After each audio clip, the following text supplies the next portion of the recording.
Boxstar TV, what's going on, guys? It's your boy Terry L. I'm back at you with another one. Today's topic is all about the lightweight division. We're going to talk about three interesting prospects, primarily because these guys are really putting their name out there. These guys are really trying to do it. Before I get into that, I want to say today's podcast, this video is sponsored by REKA, R-E-K property, and we're going to see mad shout outs to the guys over at the IT Solutions based in Hertfordshire, England. So we're going to give mad shout outs to those guys, and also we're going to give shout outs to NXT Phase Fitness, who also sponsored this particular edition of the podcast. Let's get right into it. So we're talking about the lightweight division. Primarily, we're talking about the division with the household name, so to speak, in Tank Davis, Devin Haney, and Ryan Garcia. And I'll stop there with those three guys, not disrespecting Teofimo Lopez. And I'm even going to throw in Lomachenko in that. And I could even throw in Shakur Stevenson in that, because all of these guys are making a name for themselves in a very popular lightweight division. However, the actual the three guys I mentioned before, be Ryan Garcia, Tank Davis, and of course Devin Haney. These three guys stand out because I believe these three individuals I just mentioned could possibly have the chance of ruling the division. But I give my verdict on who I think would rule the division more so than the other. Now, in regards to Tank Davis, I'll start with him first. Managed by Floyd Mayweather Jr. For me, Tank Davis poses arguably the more serious threat of the three, purely because from a boxing point of view, he can knock you out with any given punch at any given time, more so than Haney, who hasn't shown a lot of knockout power, and Ryan Garcia, although he has that vicious left hook, but he doesn't have power in both hands. And we just seen Ryan Garcia get dropped when he fought against Luke Campbell a couple of weeks ago in the zone. But I'll get to those two guys later. With Tank, the reason why I'll start with Tank is because Tank Davis, to me, is somebody who can really can box his pants off. Okay, he's the shortest of the three fighters, i.e. Ryan Garcia, Devin Haney, and of course, but for me, Tank Davis, to me, has the complete package. He's a boxer, boxes from all angles. He's tough, he's sturdy, he could take a punch for sure. We also know that with Tank Davis, he's somebody who, when asked to stand up and deliver and give performances at the highest level, he can do that. And we also know his knockout power is something that's unmeasured. It's something he's proven almost in every single fight in which he's fought. His knockout ratio is quite high, which you would expect for someone of that division, because the lightweight division has always been, especially over the last 30-40 years, an explosive division.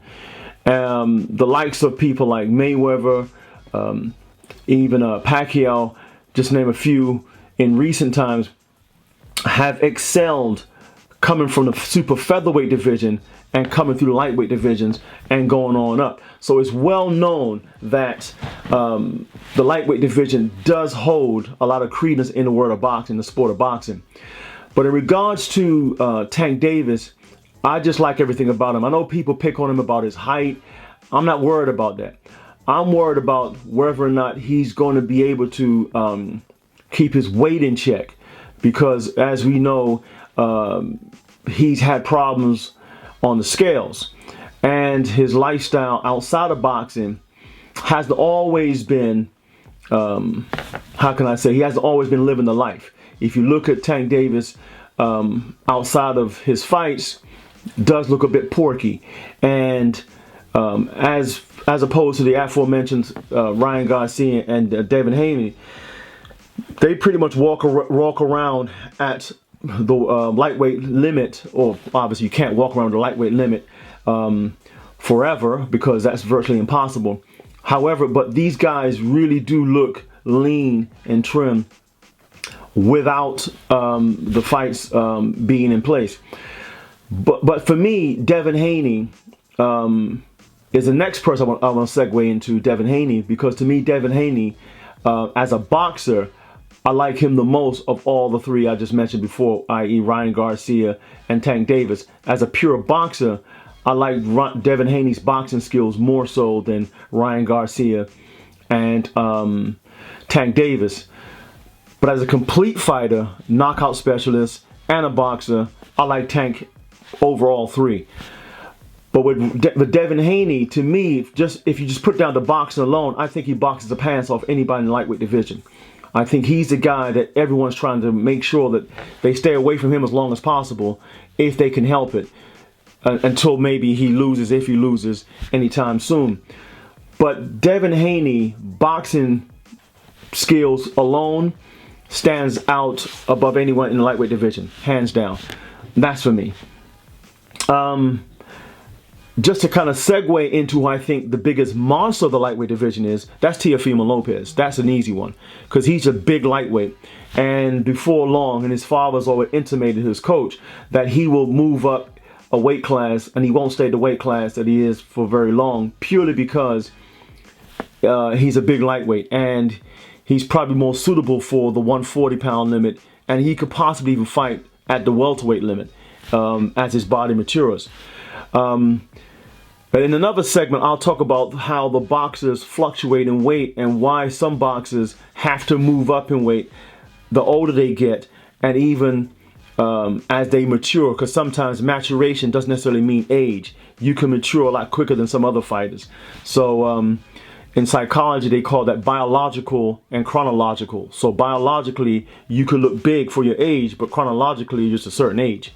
So just because you are chronologically a certain age doesn't necessarily mean that biologically you should look a certain part. So, but we'll get to that later at another stage in another segment. So for me, Devin Haney is the boxer that stands out alone as the boxer, the one that everyone should watch out for.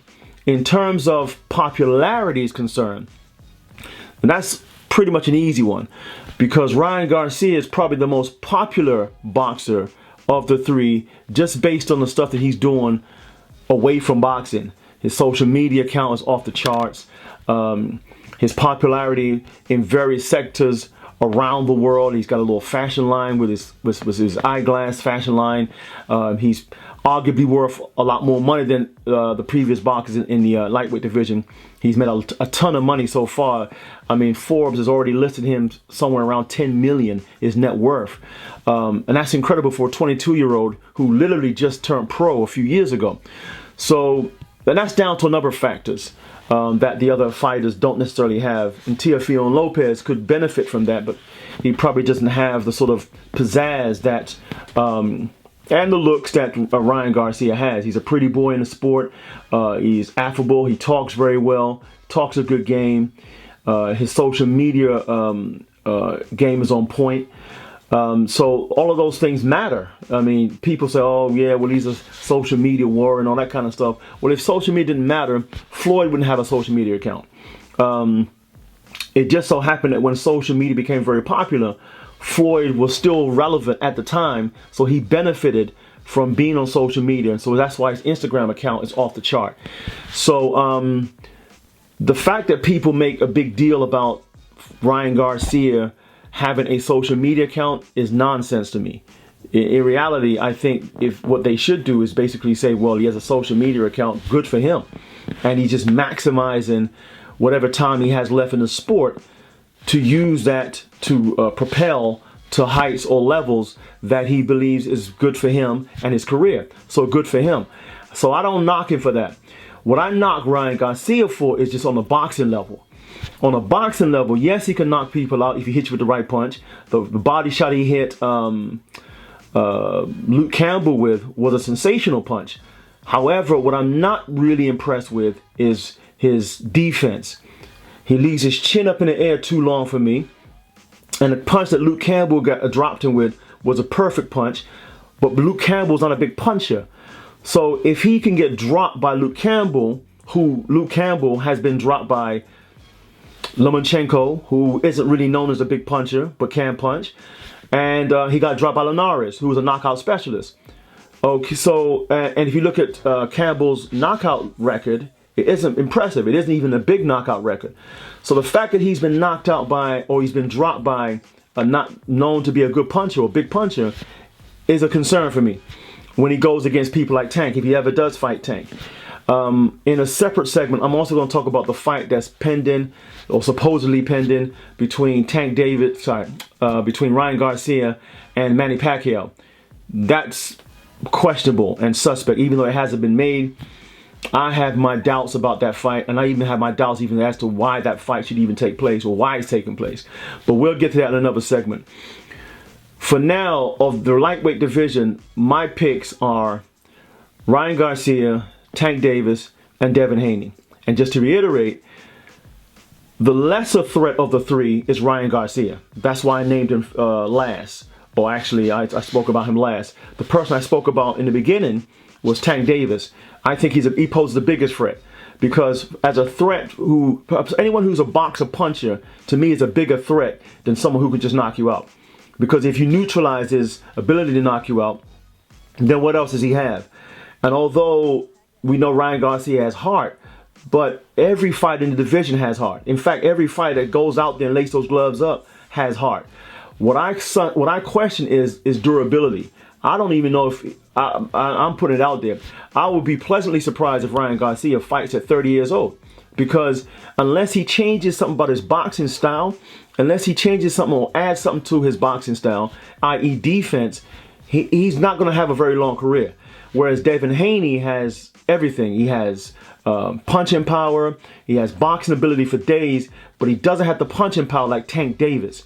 Now, Tank Davis has boxing ability and he has knockout power in both hands. That's not just me saying, that's the boxing experts, people who know more about boxing than me. And even people that's been in the ring with that man have said that his knockout power is ferocious. Now, I've been blessed to have a brief amateur career and as a former boxer. When you get hit with a body shot and you crack a rib, that hurt like hell. But I can honestly say that I haven't been dropped or knocked out. But if I ever was to get knocked out, then it takes an incredible amount of heart to get back in the ring after you've been knocked out. So fighters who get knocked out and then get back in the ring, man, kudos to those guys. I raise my hand to them and I say, man, you know, mad respect to them. But when you get dropped and get back up, that also shows a lot of courage. That's why you gotta give Ryan Garcia a lot of credit for getting up after he got dropped by Luke Campbell to complete the job. However, and I will say however, until he sorts his defense out, that is for me the biggest question mark about his boxing ability. Because the other two guys, Tank Davis and of course Devin Haney, who to me is the best boxer of the three, just on boxing ability alone, they have that. They have that defensive mechanism about them. And they can take a punch. So that's my take on the lightweight division at the present moment on this particular segment. The three for me that you need to watch out for is Tank Davis, Devin Haney, and Ryan Garcia. What's your take on that? If you like this, the channel, hit the like and subscribe button. Leave your comments below. And as always, stay tuned for more from Boxstar.